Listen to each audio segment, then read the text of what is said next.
माननीय दर्शना जी प्रणाम। पंतप्रधान। आप बैठिए, आप बैठिए। नमस्कार सर। नमस्कार सर।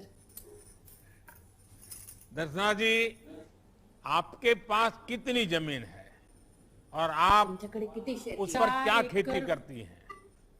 4 एकर है सर। आणि काय काय शेती करतात? भात लायता कलिंगण, मिरची, कांदा, चवळी, सगळी भाजी भी, लाल भाजी, मुळा, वाल सगळे।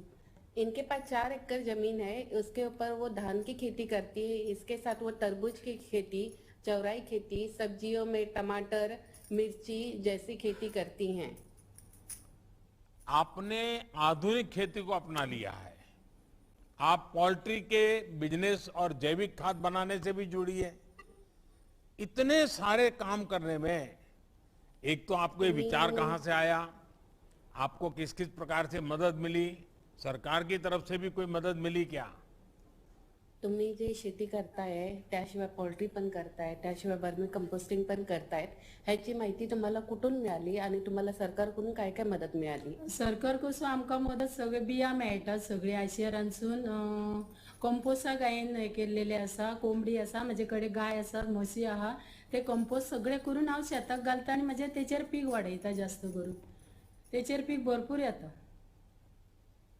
इनको जो है ट्रेनिंग आईसीआर से मिली है। इसके ट्रेनिंग लेने के बाद ये जो है वर्मी कंपोस्ट करती हैं।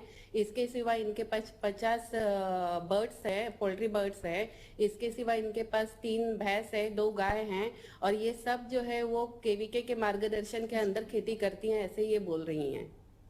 अच्छा, मुझे बताया गया कि आप नारियल को प्रोसेस कर अलग अलग प्रोडक्ट भी बनाती हैं। एक तो मैं जानना चाहूंगा ये नारियल में से आप क्या बनाती हैं और इससे आपको क्या लाभ हो रहा है? तुम्ही नारळामध्ये काय काय करता ते सांगा। नारळ पयलीं सर आमकां खूब जायताले आनी तेतूर आतां आमकां मार्केटिंग जायना, म्हणून आमी ते सुकयता आनी तेल काडटा आनी 300 रुपयान आमी लिटर विकता, बाटली 1 लिटर। तेतूर आमकां फायदो भरपूर आसा।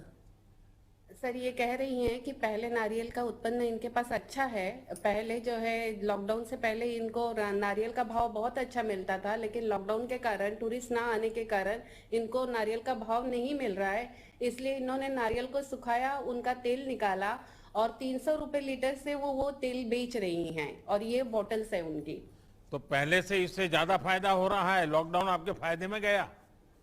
नाही, फायदा होता है। फायदा असा सर आमकां खूप फायदा असा। वो कह रही हैं कि बहुत फायदा है इससे। अच्छा, आपको जो किसान सम्मान निधि भेजते हैं और छोटे किसानों के लिए तो बहुत काम आता है, वो आपको रेगुलरली आपके खाते में जमा होता है जब भी हमने भेजा है? जैसे अभी हमारे कृषि मंत्री जी बता रहे थे कि करीब 1.5 लाख करोड़ से ज्यादा रकम किसानों के खाते में सीधी पहुंचाई है।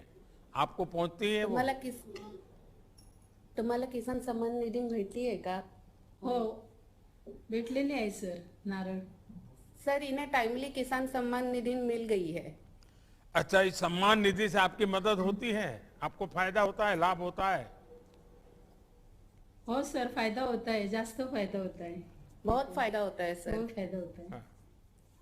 दर्शना जी, आप इस बात का स्वयं में एक प्रतीक है कि हमारे देश की महिला किसान जब कुछ ठान ले तो इसे कोई नहीं रोक सकता। काय तुम्हाला मराठी करावं लागतं का? मराठी येते सर। स्वतः सर ट्रॅक्टर चालवते मी शेतात आणि बी पण मी पेरते सगळं, आणि मुलं पण माझी चांगली आहे, शेतात काम करता। मिस्टर पण माझे बँक ऑफ इंडियामध्ये कामाला होते, ते पण मला हेल्प करतात सकाळी थोडं। आता रिटायर झालेले आहे। मी स्वतः सगळं काम करून शेतात, पर्राला आमचं घर आहे, तिथं आम्ही दरवर्षी कलिंगण लावत आहे। भरपूर पीक येत आहे कलिंगणाचं, आणि आयसीआरकडून आम्हाला भरपूर बिया पण देत आहेत आता।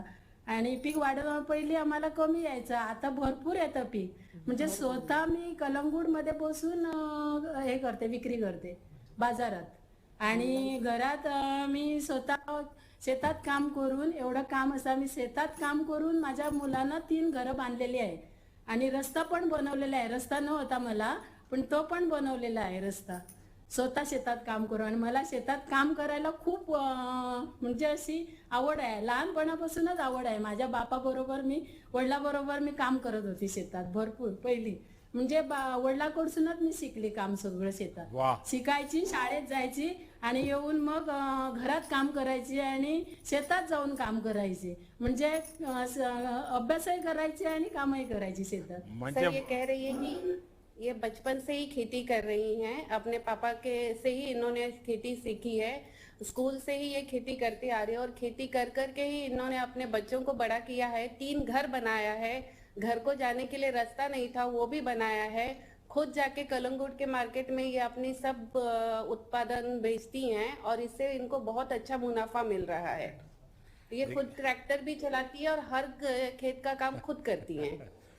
आप खेती भी करती है, ट्रैक्टर भी चलाती है, नारियल को भी प्रोसेस करती हैं, रास्ता भी बना देती है, आप पोल्ट्री का भी काम करती हैं, पीएम किसान निधि से लेकर बाजार की व्यवस्था तक, जीआई टैक्स से लेकर किसान रेल तक और किसान कानूनों से लेकर के एमएसपी तक आप देखती हैं कि भारत सरकार की लगातार कोशिश है. और हमारे गोवा के मुख्यमंत्री जी भी बहुत सक्रिय रहते हैं, किसानों के विकास के लिए काफ़ी कुछ करते रहते हैं और इसके कारण आपको काफ़ी लाभ भी हो रहा है. और मुझे अच्छा लगा कि आपने बहुत आत्मविश्वास के साथ एक किसान और महिला किसान और वो भी एक एंटरप्रेन्योर के रूप में कैसे काम कर सकती हैं, आपने बहुत अच्छे तरीके से आप बड़े आत्मविश्वास से बातें बताई. मैं आपका बहुत बहुत आभारी हूँ. नमस्कार सगळ्यांना माझा नमस्कार. वडिलांना नमस्कार.